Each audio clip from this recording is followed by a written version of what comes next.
Hello everyone, my name is Kabibi and I'm one of the hosts of the Ecoute podcast. This podcast is designed mainly for the current PhD students who are looking forward to pursuing their careers in different industrial domains. In this podcast, we tend to invite different professionals who are PhD graduates, but they have successfully built their careers in different industrial fields. I'm hoping these conversations will be meaningful and helpful to you who is a current PhD student and is looking forward to pursuing their career in different industries. So please join us for these interesting conversations that are about to start. Good morning. Today I have a guest with us in our podcast, Ecoute Doc, and I'll give an opportunity to introduce herself, to tell us a bit about her academic background, her professional experience.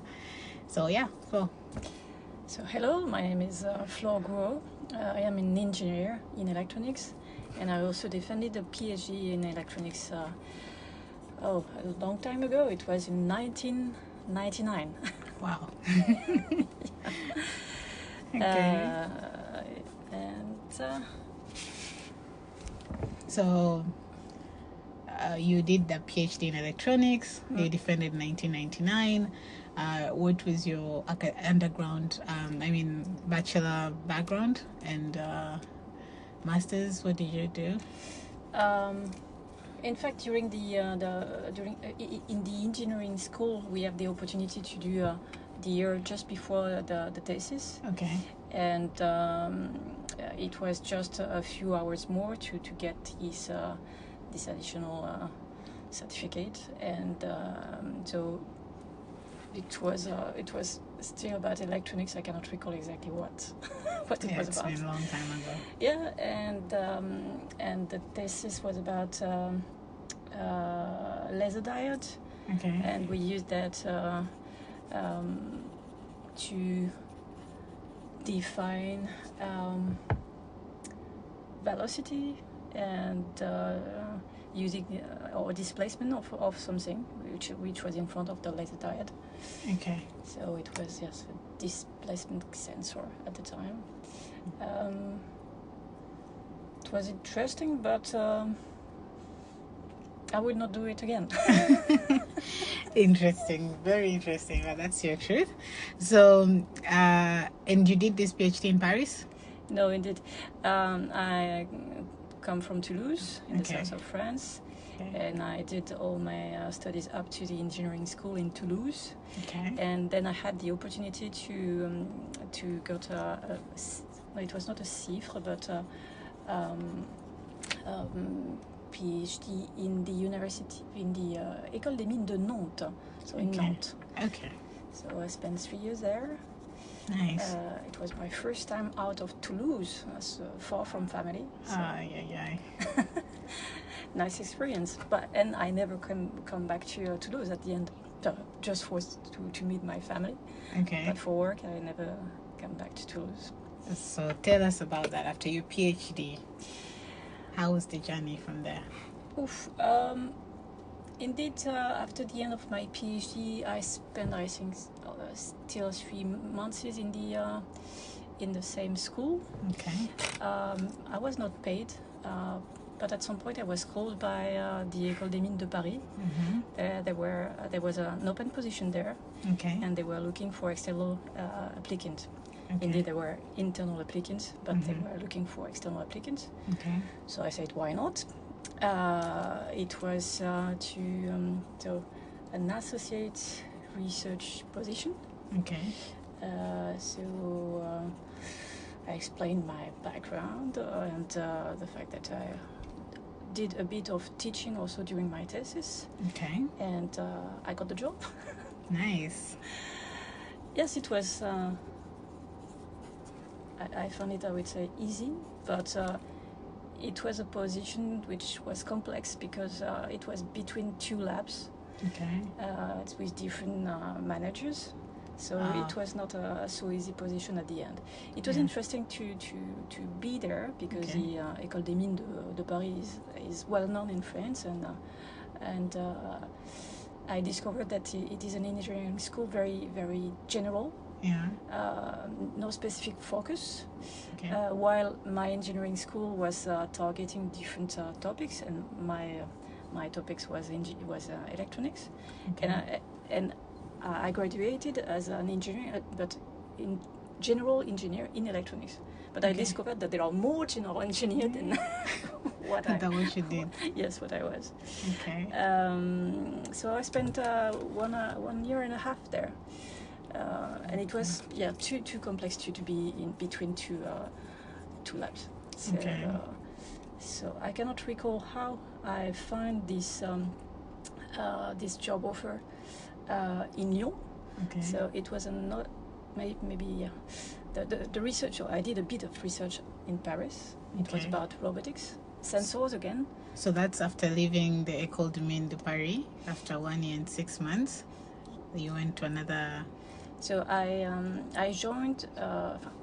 I applied and was recruited to be part of a lab of the INSERM, which is the medical research. Okay. So it was not for medical research. It was a lab in between software engineering, a bit of electronics, and medicine.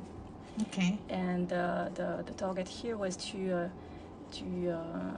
use the signal of the heart to identify some issues such as arrhythmia, so rhythm issues. Okay. So it was really interesting that part of my background, because I really liked the fact to be again in between, but here in between different domains. Yeah. And to see people from different domains trying to speak the same language, but not using the same words, but not with the same language. Okay. So it was really key to listen, to rephrase, and I learned a lot there about this. And this position was paid thanks to a European R&D funding project. Okay. And it was my first time with this type of project. So it was a collaborative project with different companies, and mainly in Italy, in Sweden, in France. And I discovered that collaborative work where you have to go to one side to another side before COVID, of course, before the pandemic. Okay. It was really a great opportunity to discover different places. I went to Rome, to Florence. Nice. And in Sweden, it was really nice. And how long did you work with these guys? The project was usually European project run for 3 years, 3 or a bit more. And in fact, I did not stay till the end of the project, because there is one other thing I discovered during this project. Okay. During this part of my background, it is project management. In it, I supported the manager of the lab to report on the project. Okay. Because anytime you are involved in a publicly funded project, you have to report on how you spend the cost. If you are doing the work that you plan to do, you have planned to do, and it was really interesting to discover that part also. Okay. And so before the end of the project, I decided that I would be a consultant specifically in R&D publicly funded projects. Okay, so it's during this journey you discovered you want to be a consultant. Yes. Okay. Yeah, really specialize on that type of project, because clearly there is a value here. The PhD is research. This project are about research. It could be advanced research or research close to the market. But during the PhD, I felt a bit alone. Where here, it is really a teamwork, research work, even if it is not easy, because you have people with different background, different languages. So we are all trying to speak English. Yeah. We spoke a lot of Italian during that project, because there were a lot of Italian project people. And I really like the teamwork, the way to focus on one common goal. So different backgrounds, also different languages, different experiences, and you're all working towards the same goal. Nice. Okay. So I'm very curious, and gave me a lot to discover. Okay. So you said normally the project is 3 years, but you didn't. So you stopped around the second year, and after 2 years and a half. Okay, so you were there for like 2 years and 6 months. Yeah, and something then like this. And then after that, I applied to consultant position, and I was recruited specifically because of my technical background in electronics. Okay. It was a small company in Lyon. Okay. So, and they gained a project with ST Microelectronics here in Ecole. Okay. And they wanted a project manager for that. Okay. It was one of the largest projects in terms of budget of the European Commission at the time. Wow. And it was, so I was recruited as a project manager for that project. Yes, for that project. And so it was my first time officially doing some project management. Okay. And I got only one project to manage at the time. So I developed several processes to manage that. It was very complex, too complex. Yeah. I had to adjust during the course of the project. Okay. But it was really nice discovering people also at ST. As it was a big strategic project, I got in touch with key people at ST. Okay. And working with people at the top, you learn also a lot. Yeah. Because I met one guy who was, first question was, what are the papers? Where are the legal papers? I was a bit surprised, but he was right. All this project and all the activities that you will do on the business side, or even on a PhD, even a PhD, you need budget for that. So you need paper, legal paper to start working with. So I learned also a lot meeting these people. Okay. And so you did this for how long? Well, so I moved from consulting company to other consulting companies, and at the end I've been a consultant for I think 13 years. 13 years? Yes, 13. Wow. 13. That's a long time. Yeah, that's a long time. And so as I told you, European projects usually are running for 3 years. Yeah. So I managed several projects. At some point, I managed several projects in parallel, working with colleagues to do this, and also managing projects from different backgrounds. Okay. So there was one devoted to medicine, one to aeronautic, one to green activities. So it was really the point here was no more about the technical background, but the expertise with project management. Okay. Because if you want to be awarded for that type of publicly funded project, you have to know how to build the project so that you show that there is a technical, there will be some technical advances in the research with a budget which is not so important. So you have to be realistic, but showing that it could be fantastic for Europe at the same time. Okay. So yeah, I at the start I was only managing project, and then I was also asked to set up the proposals that are submitted for competition. Okay. Because there are open calls for proposals, and the success rate is not so important. That's why it could be also university or private company asking for a consultant to make sure that they will succeed. Okay. So for me, what was very interesting, I think, talking to you the first time, and actually it's you who made me come to realize about project management, was how, normally when you do a PhD in a scientific background, and people will expect you to be a researcher either in the academia world or in the industrial world, for you, you have done all that because you taught during your PhD, and then you still worked in a research environment, and then you transferred to private industry later on. But then you said you decided to become a consultant. Why? Like, at what point were you like, did you maybe see what they do interested you? Like, what really motivated you to say, okay, I want to actually become a project manager? So when I was paid on this European project, it was so... The one with the INSEM, right? Yes. This was only one project. Okay. So my choice was to go to the end. Mm-hmm. And maybe during the last year, you can envision to ask for a follow-up project. Okay. If there is a need. One, yeah. But there is competition. So no assurance that there will be another one.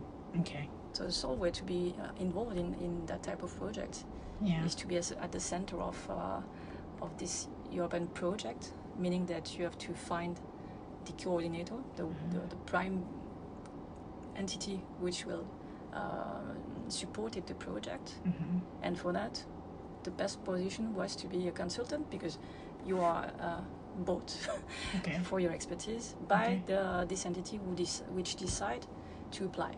Okay. And for sure, there you will be at the center of this.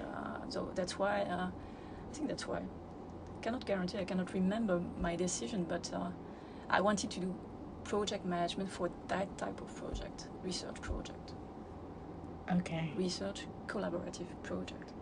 So you wanted to, because if I understand well, as a project manager, you're a center, you're coordinating different aspects of that project, right? Maybe I can explain a bit that part. So when you're the coordinator or consultant paid to do the project management of R&D publicly funded project, mm-hmm. you have to deal with the technical work. Mm-hmm. For that, there are some specific task leaders or work package leaders, mm-hmm. but you help them drive the technical work. Okay. As it is publicly funded project, you have to report on activities. Mm-hmm. So every 6 months or every 12 months, you have to gather data from all the entities. Mm-hmm. So I really like to gather things and to coordinating things. So I had to explain how the report was expected to be, which data I needed from the different entities, mm-hmm. and gather all this and make it coherent. Okay. This is one part, and there is another part which is about the finance. Okay. So you have also to gather data from the different entities to justify if there are deviations, or help the entity to explain these justifications. And maybe at some point you will need to amend either the project or the budget or both. Okay. So it's a lot about explaining the rules. Okay. Creating new rules to make sure that you will be able to track the project adequately, mm-hmm. and I really like that. And you have to report to, and at some point also you have to report to the funding agency. Okay. So you meet with them. Again, you have to gather all the information, the data, make sure that we are replying to their questions or past questions, because you have review in general once or twice or even 3 times during a project, and you are challenged on what you achieved. So you have to be prepared. You have to do a lot of preparation also, to make sure that all is set up on the right way. Okay.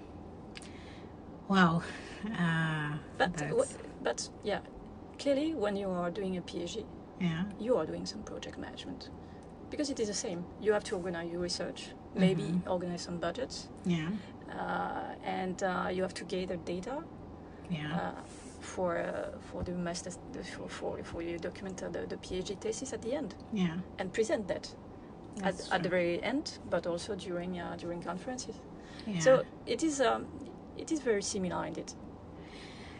That's very similar. So after we talked, actually, tried to, so I am doing this label as a PhD student. You have to do some formation, and then there was a class about introduction to project management. We did it for 2 full days. The first day, of course, there's getting to know each other, forming of teams. And that first afternoon, we used, I think, a software that kind of, like we were taught about the Gantt, everything, the aspects of project management. And then there was a Swiss software, I don't remember the exact name, but it's like you're there, you're a project manager, you're supposed to do exactly that, manage the finance aspects, the reports, to see how every team is doing and advancing. And to be honest, after the end of that day, I was like, I don't think I can do this. It was really, really stressful. I never used a software to do the project management, and it is untrue that you can have a software doing this for you. Yeah.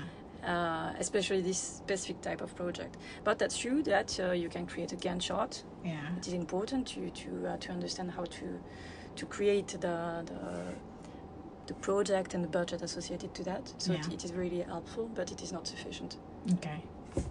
But so from what I could gather from what I did, I felt like you really have to be persistent when you're doing such a job. Like, True. It's not for the weak.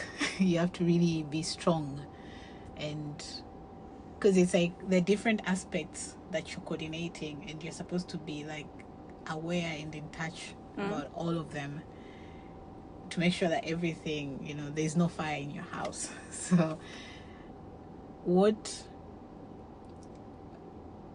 for a person who wants to do project management, which type of, because I think also it really requires the soft skills, because I think technical skills, they're very important, but also the soft skills are also very important. Like, what are the key skills would you advise someone to develop or work on if they want to actually work in project management or to become project managers? Not an easy question. I know.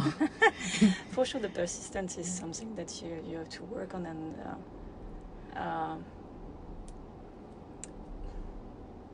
what others? Yeah, it's a really good question. I cannot say I am a specialist in communication. My communication style is could be very straight, direct from time to time. And that's good. Yes, and that's true that I was expected also to be like that, because you have to challenge people. Yeah. But it was I always used polite, very formal way of communicating. Yeah. But it is not soft skills. But it is the way I am. What should a person develop? Really difficult question.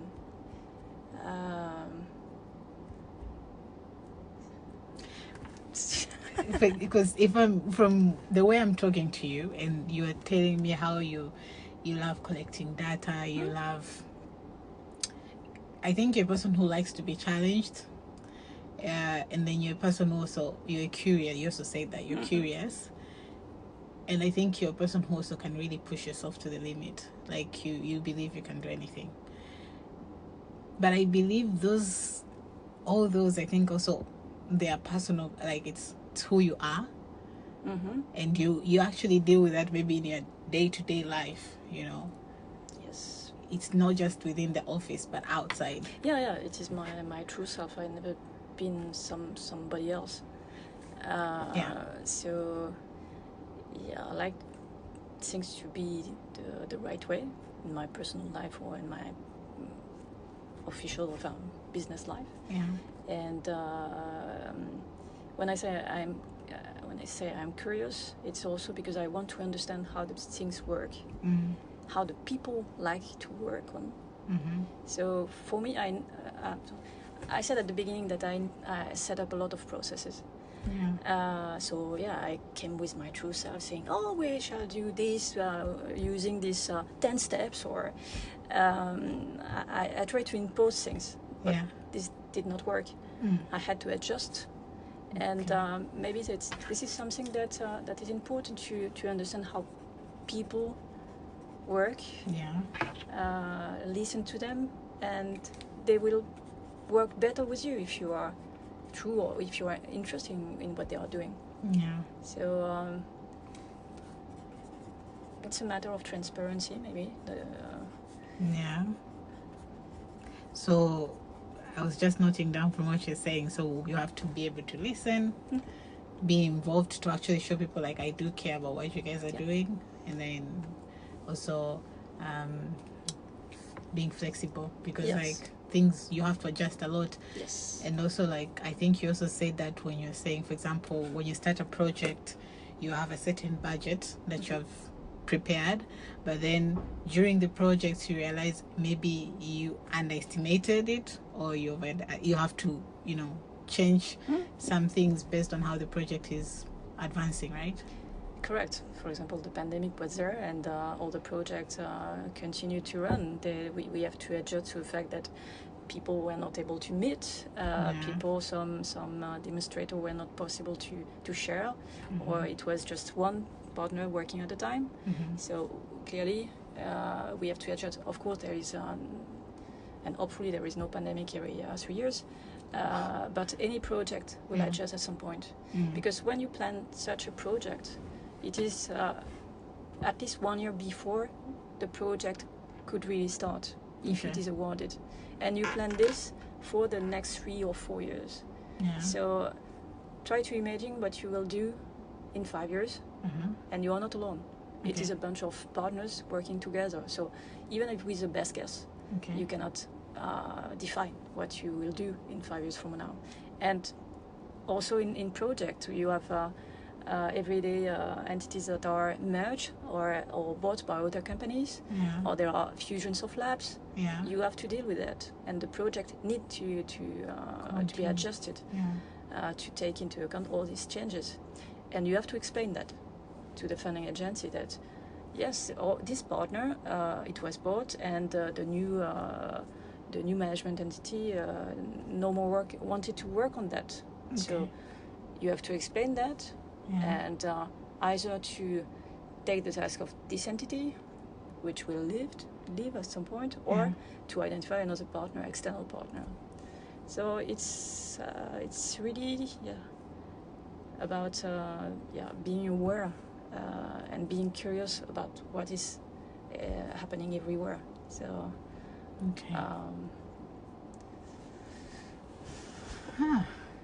this is very interesting. I have so many questions. So for example, give us like before you said, like, for example, you have a project that has to happen. What are I would say, the key steps that you go through before actually the project starts? Because you talked, for example, maybe you have a project, even if you win a project, it doesn't start there and then you start with planning, right? How does it work? Indeed, when you submit the project, it is already planned. There is a plan, so there is usually no need to adjust the plan, or on a limited basis. But the months in between the notification of the award and the actual start of the project, you have to set up the legal agreements, and this could take time. The funding agencies are as templates, so this we cannot change. But you have also to define what is called a consortium agreement, in which all entities explain the way they wanted to work together in terms of intellectual properties, confidentiality aspects, financial liabilities, and a lot of things. So I am not the one doing that. There will be legal people in all the entities working together to agree on the text. And sometimes this can take years. And it is usually complex to have all this before the project starts. So it is really a matter of gentleman agreement at the beginning. We want to work together, and we will not use your intellectual property without your right, etc. before it is set up. So it is really about this, and when you know the project is awarded, first thing also to do is to set up a kick-off meeting to make sure that all these entities, all these people who work together to build the proposal actually meet. Okay. because usually you don't meet people before the project starts. And it is really key to have this kick-off meeting, like a kick-off meeting of a PhD also, to understand the basis. What is the basis of the project? Of course, they all agree because we all agree on a plan. Yeah. But it is the right place to explain this again. Yeah. That we have a common focus. Yeah. And the way we want to work together. Okay. Wow. My questions won't end. So let's. So you said after. Let's maybe go back to after working with ST in Lyon. You worked with them for like how long?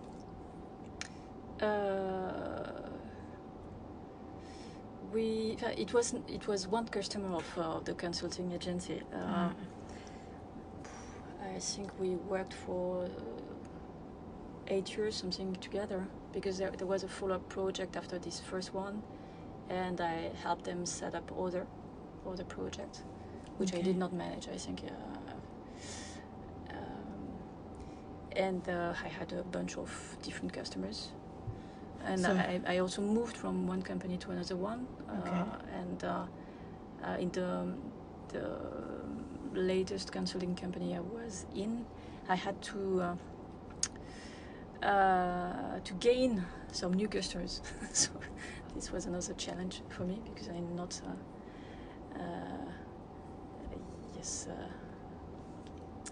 specialist in gaining new customers. I had to, for me, when you are selling, it is something that it is not. I don't like that. I like to be bought and not to sell. Right. This is a big difference for me. You want people to come to you when they already know what you have to offer, and not you have to present. Yeah, I can present. It is not my point. It's the fact that there are people who are selling consulting activities without really knowing what is behind. So I knew what was needed for the project, and sometimes when you want to sell, you have to emphasize on maybe the cost of the consultant, or telling the customer his project is fantastic while it is not. So, this is something which is really difficult for me. Yeah, but I like that you're very honest and straightforward. That's good. This is the way I'm. Some people say, "Oh, for the business, it's not good," but it's still the truth, no? Yeah. And I was successful also in selling consulting activities. Okay. Maybe because I was true also to the customer. I think that's what most people prefer. Like, when somebody's, I don't know, I personally would prefer someone to be very honest with me, and I know if I'm getting into this, what should I expect, and not go in with false hopes. So I think that's really key for me. So when you're saying you're a consultant by this time and you're working with different companies, so typically were you like working with we are part of a big consulting firm where you work with different companies? So that's it? You are working with a consulting, you are hired by a consulting firm? Yes. And then under this consulting firm, you then have different clients that you go to work with? Yes, correct. Okay. I was just because I personally didn't get that. Okay. The first consulting I was in, I was recruited for one project for one customer. Over the years, I was requested to work with different customers. And when I moved to another company, I had to also work with customers to help them develop what we call their portfolio of funded projects. Okay. So I had to discuss with them about the R&D activities they were doing, to understand if there are part of them that could be submitted to a funding agency for funding. Okay. So it was for different customers. Okay. Yeah. So how many consulting firms have you worked with so far? But it was 2, but the second one was bought by different consulting firm. Okay. So they were different merge. So two at the end. Okay, two. So two consulting firms. Now that I know you're working at Siemens, right? Yes. Is it the same arrangement, or you're now just hired by Siemens, or you're still under a consulting company? No. I was hired by Siemens in 2014. Okay. So yes, 8 years ago now. Okay. Indeed, I worked with Siemens. Was one of the partner of a proposal I prepared with ST. I think it was ST. Mm-hmm. The project was not awarded, but okay. 1 year later, I was called by Siemens people saying that we have a project management position which is open, and we would like you to consider joining and to be a candidate. So at some point, when you are a consultant, yes, you said that maybe I can work till the limit. I was close to burnout at some point, because when you are a consultant, you do not count your hours. You work too much, yeah. And as I anytime I am engaged in something, I need to do it completely. I cannot do partly. Yeah. So at some point it was too much, and I said, why not? Why not working for this firm? So it was not managing one project; it was also managing different kind of activities. But I said, enough. I need to change. Yeah. And also I said we because with my husband we moved to Grenoble. Okay. From Lyon to Grenoble at that time. Okay. So the whole time you're staying in Lyon, that was when we worked with two different consulting firms. Yep. Whereby the first consulting firm was for a very short, one project, one client, and you shifted to another consulting firm. It is a bit more complex than that, but let's say yes.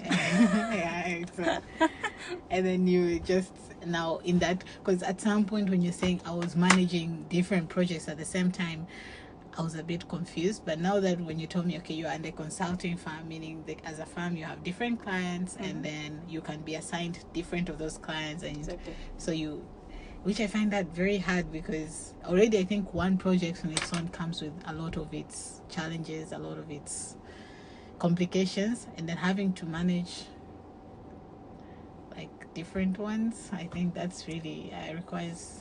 You need to be organized. Yeah, I need to work on my organization skills. Yeah. I think I managed up to, maybe not at the same level of involvement, but up to 10 different projects at the same time. 10? Yeah, but at the same time, you have to understand that there are some deadlines. They are not at the same time. So you have a big activity at some point, then no more to do because you have to wait for the outcome of the call for proposals. So you can work on different times, on different projects with not the same pace. Okay. So that's a project life. Wow. But for me, it's still fascinating. I really find it very fascinating. I don't know what that says about me, but because I think like one thing, it's you really have to be organized. Like you really have to know how to plan your life, your personal life, your professional life, and so as you can make sure you deliver on each one of those. Yeah. And one more question is before we now move to Siemens. So when you're working with for example, with these consulting firms, the job they brought to you was like, we have this project in mind, and you help them plan the project, or like what exactly were you doing when you're dealing with these clients? It could be what you described. Yeah. To have them build the project, or even finding some partners. Okay. Or it could be also to do the project management of an awarded project. Okay. So the activities were a bit different. Either you are setting up the proposal, so gathering the data to make sure the proposal is sexy enough to be awarded. Yeah. So or you are following a project which has its own pace. So when a project is launched for 3 years, you will not have to work the same pace of as when you are setting up the proposal. Yeah. Setting up the proposal is usually between 3 to 5 months. Okay. And you are working a lot in the very last months. Okay. While when you are doing the project management, you have to organize the processes, the way to work at the very beginning, attend the meetings, report on 6 months basis. Okay. So it's the way to be organized is different, and you can be relieved from time to time on the project management. Project management is really softer than the proposal setup. Yeah. But it is also interesting to be in that proposal setup, because it's really the time where you are listening to people, make them say what they want to achieve, not one by one, but all together. And this part, I recall some meetings, specific meetings to set up this common goal. And it was a nightmare because people didn't understand that they are in a project to achieve one common goal. So I had to work hard with them to start writing in one sentence what the project should be. And you have 10 different opinions. But it is really interesting. It is the most interesting part for me, to really listen to what each can bring, how they can contribute, and make it one project in 1 or 2 sentences. Yeah, it's really the key point, and this is what will make the project coherent if you agree on this big focus. And this is really the part which is the most interesting. From what you also said, I feel like you also need negotiating skills because if you're dealing with different parties and having to help them see that. I'm not good at negotiation. But it's like it's more about balancing. I would say balancing more than negotiating, because everybody should win and should see that his contribution is her contribution is valued. Okay. And the way to do it is really to listen to what they bring, how it can fit in the big picture. So it is not about negotiation. It's, for me, it is more about drawing this big picture and putting all the contributions with all these colors, showing that yes, all together we can have this big picture and it will be marvelous and sexy enough to be awarded. And this is really, I think I was good at that, and I was really successful, I think, because I was able to help them understanding that they have to create a common goal, because some project is just an addition of different contribution, and this will not work. So you have really to and even people willing to be part of a project, sometimes they do not understand that. So you have to explain if they want to be successful, they have to work together. They have to balance their contribution. So maybe it is a bit of negotiation, but for me it is more about balancing the things. Wow, interesting. And so for in a case where you're helping people to build a project or write their proposal, you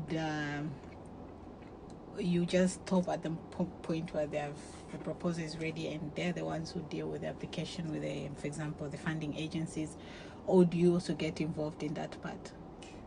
We cannot be involved in the reviewing part with the funding agency, except if you want to be an expert and be paid for that.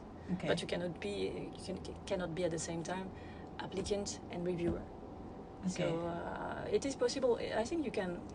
Any person willing to be part of a reviewing committee can do it on the platform of the European Commission. You can apply as an expert. Okay. But you can just fill out an expert form, and if they need someone like you, you can be called and you can attend.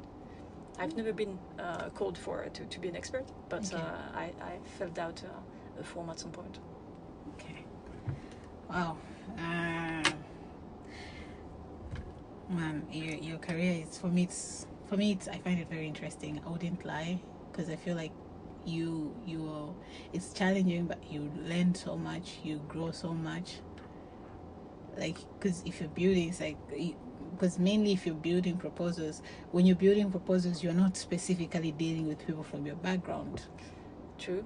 You deal with people from different backgrounds so that you get to, because until you hope to balance, for example, when you're writing a proposal to make these people come work together, it means at some point you also get to understand what they want to do. You have to understand what they want to do. Yes. And by the time you understand, that's like you've already learned something maybe that you didn't know about before concerning maybe that domain of expertise.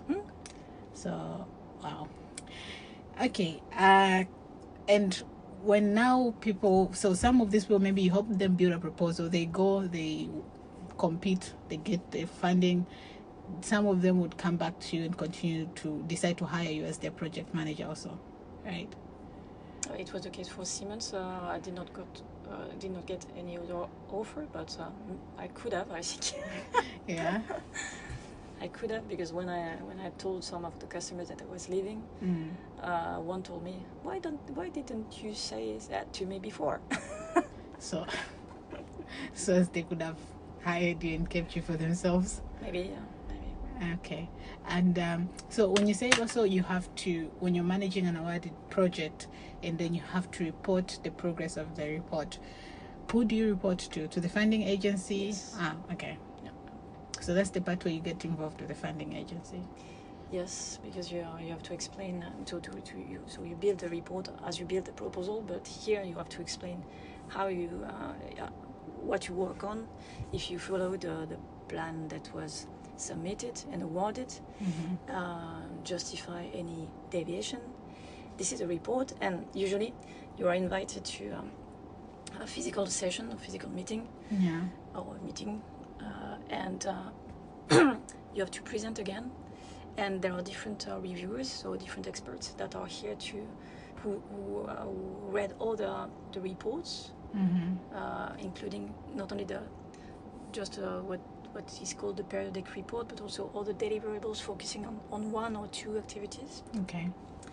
And yes, to prepare also this presentation and ask any questions. And if you are not able to answer the question right now, you have to make sure that you answer it in the next weeks or even at the next review. Okay. Okay. So, going to Siemens, you started working with them from 2014, right? Yes. So what was different, like working with Siemens from your experience with the consulting firms? The big difference is that I've never touched again a proposal. I just contributed as a partner, standard partner, not helping developing the proposal, except on the contribution I had to provide as a simple partner. So it makes a big difference. less stress, less activities on that part. Okay. At the beginning, I was just doing the project management for one single project, again with ST. It was a big project at that time also for our company. And with top management people involved in every review. So here the point was to make sure that, of course, you follow what was planned, but be able also to be high level when it comes to report. So you have to adjust the way to report. This is something which also I learned at Siemens, because I was working with the CEO of the company. The CEO wanted to review all the projects that were receiving public funding and follow specifically some of them. So this was for this project. The one project with ST adjust the level of detail in the reporting. And at some point also I had to manage the different projects that were either running or under preparation. And I am in charge of gaining the approvals before we can participate. Which means internally I have to gather data, coordinate activities between the different entities contributing to the project, not only the technical people, but the financial people who are building the project, the legal people who are preparing all the documents, and make sure that the intellectual property of Siemens is well protected, and it is really key to us because we are developing softwares. Okay. And gather even some tax implications sometimes. I never understood what it is about, but there are tax people for that. Yeah. And gather all the data and to prepare a presentation, not for the funding agency, but here our kind of internal funding agency, our CEO. Okay. So you have 30 minutes to present what could be our participation, what are the benefits of participating to a collaborative project, because it was quite unusual for Siemens at the time to be part of this project. To explain the risks associated to the participation, are there competitors, what are the IP that we want to put in the project, will there be some joint development that we need to take care about. So yeah, and here you are discussing just with like the president of the university, and you have 30 minutes to be convincing. Yeah. And so I'm not the one defending the project. I'm here to make sure that I have all the contributions, and I will give the floor to technical people, financial people, legal people, etc. And showing that I have sufficient data so that the vice president or the president can decide. Okay. And for example, do you have a say, given that you're the one who is like, of course, you're dealing with the president of the company, you're coming with all this information. At some point, I do think your opinion matters, right? No. No, it doesn't? No. No, but I experienced you have that. Experience. No, I experienced that. So, in fact, so Siemens was built by Germany, Siemens AG. Right. But in fact, the company I was in, so it was Mental Graphics. We were acquired by Siemens some years ago, and Mental Graphics was a US-based company. Okay. So people from the US, not knowing about really what is European funding. Okay. So sometimes we have to fight to explain that we cannot negotiate legal agreements, the standard agreements with the funding agencies. At some point, I have to explain that the consortium agreement, this agreement covering the intellectual property rights and obligations, cannot be signed before the project starts. Yeah. Which was totally unbelievable for legal people in the US. But I explained my background. I explained the experience I got in all this project, explaining that it was never happened that such an agreement was signed before the project started. Yeah. And it was just no matter. I don't want to know. And so I remember one meeting. It was really painful because I tried to explain that I have experience, but it was not listened. Wow. And mainly those challenges you're facing them because déjà there's a culture difference, like how they operate there is very different. So it changed a lot in between because they saw the reality of things. We had to adjust the approval process to cover this. But no, it was I was recruited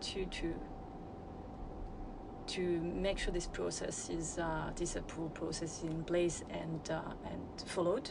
Yeah. So I'm here to present the project, gather the data, and this is not my decision. And there were different sessions. I think we had something like 20 sessions. We have had 20 sessions since I joined, with different. The president changed over time, so the expectations were different also. Each time you never know what the questions will be. Sometimes you are surprised, sometimes you are well prepared. You're always well prepared, but some questions surprise you. It's now we added more and more inputs so that we avoid surprises. Yeah. But you never know how you will be hidden. So, but it is interesting because these are people, top level people are thinking fast, and challenge you in ways that you are not used to in a daily basis. So it's always interesting to have these sessions. So you definitely say that your career is evolving while you're working at Siemens, right? You're learning new things. I'm learning every day because I had over time also I'm asked to do some additional roles. And to manage some project I know nothing about. So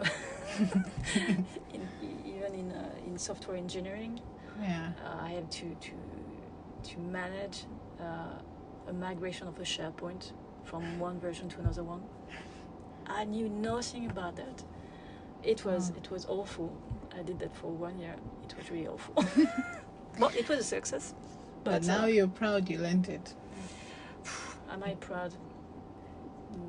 I would be. Maybe, yeah, I don't know. Maybe like, I didn't know that, but I now know it. And yeah, it's interesting. You know something different from what you used to know. Wow. And all these projects are all different. And you asked me when I joined you this morning how the work is. And this morning I got a call with people in the UK willing to apply for a grant I do not know about. So I will have to learn something new again. And this has to be submitted in 2 weeks. So wow. You have 2 weeks to learn new stuff. Okay, not even to learn and to submit, right? And to get approval for that. Wow. It would be challenging, but... Wow. So, just a minute. So, what would be your advice for someone who wants to enter the corporate world? That's true that in France, the PhD is not always recognized as it should be. Because you are working for 3 years, you are working hard for this to defend your PhD, and sometimes when you meet with private entities, you are not valued for that. That's true. And you have really to defend that it is about project management, to showcase that you succeeded in gaining technical expertise, while at the same time managing your project to be able to deliver and to defend. So it's really a way to present what you work on. And that's true that when you're just after the PhD defense, you are so focused on what you achieved, and you think that everybody will be interested in what you did. This is not true. Maybe a specific technical expertise that you gained could be of interest for the company which you are discussing with. Maybe not. And I think often it is not. So yes, it is really about explaining that you had to manage your work, and maybe not only your work, managing the lab or the people working in the lab, to demonstrating that also you present at conferences, so showing that you are able to vulgariser, cannot find a word in English, to disseminate. It could be interesting for the company. It really depends on what the type of job you are applying to. If it is technical, yes, but don't focus on what you achieve during these 3 years, because I think only part of it could be of interest for the company. That's true. I think the most difficult part is really to find the way to present and defend again what you achieve, but not in the technical sense, but in the as a business path. The journey you spoke about journey. It is a journey. Because sometimes you start from zero, or you start from another thesis or from existing work. So you have to explain to showcase the way that you maybe enlarge a research focus or a research area, your ability to work with other people, because you will never be alone in a company or even in a lab. So you have to demonstrate soft skills and technical skills. But yeah, the point is not to focus much on the technical skills. You're not here to do a defense again. It is not. Maybe you will be recruited because of this technical expertise, but I think most of the researchers who are in the corporate world are no more working on their field of expertise during the PhD. Yeah. So yeah, you have to find the red line explaining how you built your career as a PhD. So sell yourself. Yes, it's really about selling yourself. I don't like to sell. I know you don't like the word but by now. It was especially my career is not a direct line. I moved from different things several times, and I recall that I had to find how to present my resume.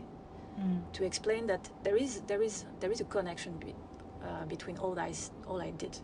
Yeah. Because but sometimes it is not clear for you. But even the way you choose a PhD, you ask me how about my journey. You have to think about your journey and how you would present it to somebody who do not know you, and explain what are your values, what made you choose that path, and choose the next one. Yeah. And especially if that there is not enough position in the public sector for all the PhD. That's true. So definitely you will have to move, and maybe it will be hard for some of the PhD to listen to that, but you will not stay focused on the same topic as you did for 3 years, and you have to let it go. It's I think the most difficult thing. Letting go. Yeah, accept that you will have to do something else. Wow. Maybe you will have the chance to continue in a lab, but you will not focus on exactly the same thing. Maybe you will have at some point you will have a HTR, an habilitation à diriger des recherches, and be able to work with junior and PhD students yourself. But it will be a different way to work on research.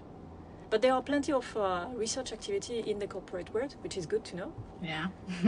But it is just to enter it. Yeah, it's really about selling ourselves differently. Yeah. Not only on the technical part. And sometimes listening to PhD who have just defended, they are so focused on their things. They are not listening to others. Okay.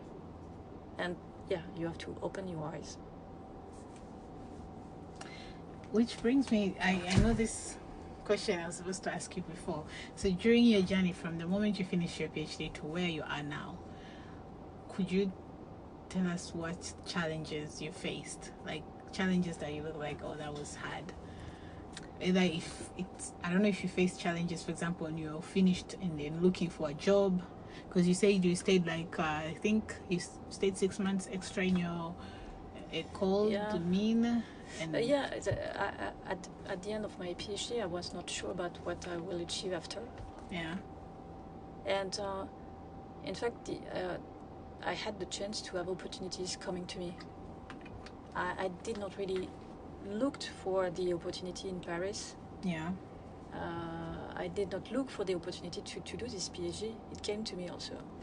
Same, so yeah. I was quite lucky with that.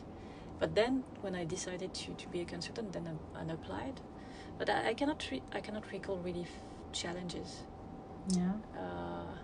I had challenges just after the engineering school because I was trying to find a job and I was not successful there.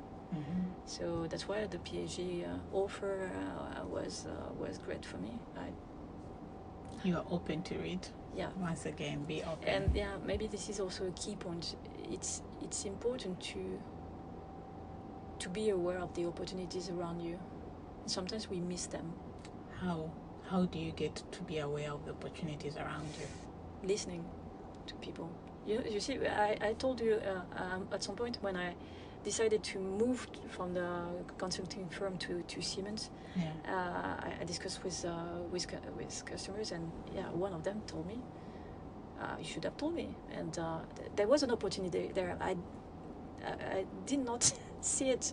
I saw it after. Maybe I could have changed my decision at some point and say that I wanted to work with that customer. He was fantastic, this guy. Wow. But sometimes you are listening to open position in another lab, but it is too far from what you are achieving on a daily basis that you are saying you are not even thinking about this could be for me.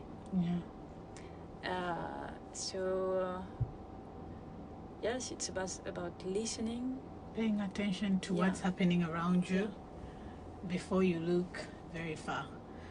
I hope I've answered this question.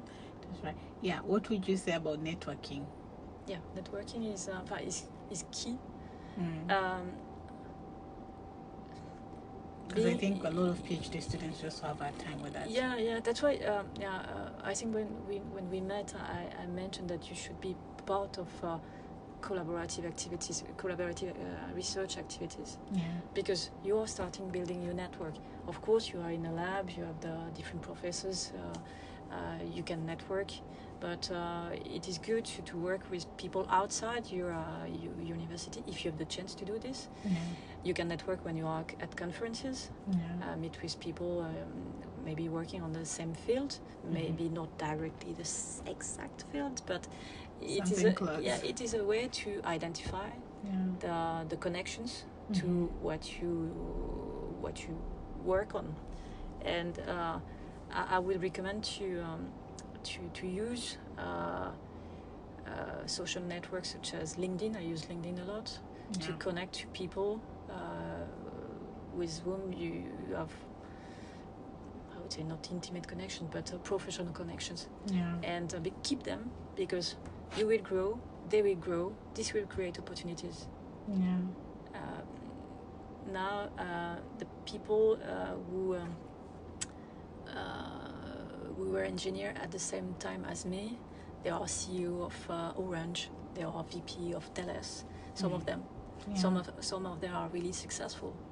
I don't say that I can knock at the door and say, you have an open position for me, but it is always good to keep connection, and not only keep, but also try to make it alive, and from time to time just ping people, reminding them that you are here, or you are close to your defense, saying that I should think to my next page. Who can I invite? Yes, who can I invite, or who can I work with after?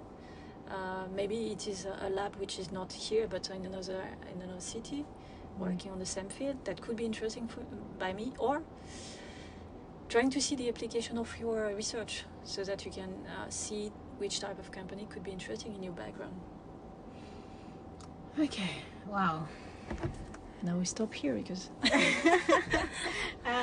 Thank you so much, Flo, for allowing me to ask you all these questions. And I'm really, I know maybe I'm also not one to say what I don't mean. I'm really also very straightforward. But I really, really appreciate you. And I think I have so much to learn from you. So thank you. And I hope a lot of people also learn from this. But Rita, you inspired me into that journey of project management. So I will be surprised. But people can join me. I'm available directly on LinkedIn. Just ping me with a note. Otherwise, I will not accept connections. Yeah. I'll make sure when I publish this, I leave your LinkedIn link. It's easy to find me. Yeah, very easy. And she's very kind too. So that's good. Now we'll always spend time to discuss with people. Looking for advice. Because it is key to help each other, and especially young PhD students or PhD who defend it. Yeah, we need this. I think we need more people like you who tell us, like, this is how it should be done. Do 1, 2, 3. Because I think most of us, we want to do it, but we just don't know where to start. But at some point, you just have to start and follow the advice. Yeah, I cannot tell you will be successful at first. Exactly. I was not successful Yeah. either when I looked for a job at the beginning. Mm. And I was lucky, but there are opportunities, and you can be lucky if you listen. Once again, listen. Yeah, listen. Thank you very much. So we're gonna stop here now. Thank you.